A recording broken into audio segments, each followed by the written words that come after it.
So Scott Patrick Mitchell is very scruffy from a week at Bundanon.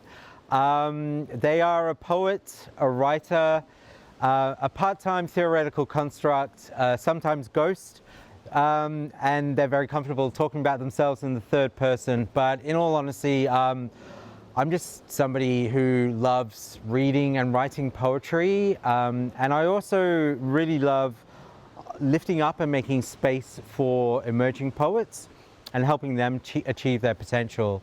And I do that through a lot of work back home with WA poets. So my 2022 Poetry Red Room Fellowship project is called Antipodean Sea Garden, Knowing Perth Canyon. So I'm writing about Perth Canyon, which is this kind of huge, vast, underwater, submerged canyon off the coast of Western Australia. And it has captured my imagination since 2016. And not many people know about it, which is, I think, very Perth. So what I'm doing is I'm walking about 60 kilometers of beach coastline and sitting with the ocean and listening to the ocean. And I'm writing about beach culture, the marine life, what washes up on the beach, the erosion that's happening to the dunes, and I'm taking a lot of scientific material and using that as research as well, because obviously I can't swim 4 kilometers down to access the canyon itself. So there's a lot of space for imagination and scientific retelling, and just being able to connect people who live in Australia, not only Boorloo, Perth, but in Australia, with this incredible marine park that is so crucial to the local marine life's feeding and breeding. And there's just something magical about something so ancient and submerged, and just being able to write about it. So this fellowship is, I mean, phenomenal. Like, it's just an incredible opportunity for me to create space for myself. Even though Red Room has facilitated in creating the space, it's also myself just holding this space for me to write something slightly outside of my comfort zone as well.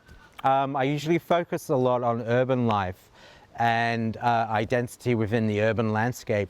So being able to just kind of reach into the ocean and write about something so magical is, it's an immense privilege, and I feel so honored and humbled and privileged to be undertaking the fellowship and to experience Bundanon as a place where I can be and read and write and research. And yeah, it's just this phenomenal opportunity. Ooh, what is poetry to me? That is a really big question, and as I just told a whole bunch of school kids, if you got 100 poets in a room, they would each give a different answer. One of the main things that I've learned poetry is about is opening up a portal. So every poem is a portal through which we can transmit emotions, empathy, intellect, wonder, and humor. And it's just really interesting way of being able to connect not only with other people, but with the ideas and the imagery and the subject matter that is written in the poem. And so yeah, poetry for me is a lot about connection and then community, and just being in a place where there are others like you who live with the imposter syndrome and the self-doubt, but you're all striving to create something that is akin to magic or is magic, and helps each other connect, and readers and people you don't know connect with poetry. So another aspect of the fellowship that I think is really important to mention is this is like my 4th or 5th application, and funnily enough, it was the one idea I've had the longest. It was my ace, what I call my ace up my sleeve, because it was such an important project, but I wasn't ready to write about it yet, and so I held on to it. And then I was like, no, this is the time, do it. And I'm blown away and humbled and just honored that it was accepted. So I think it's really important for people.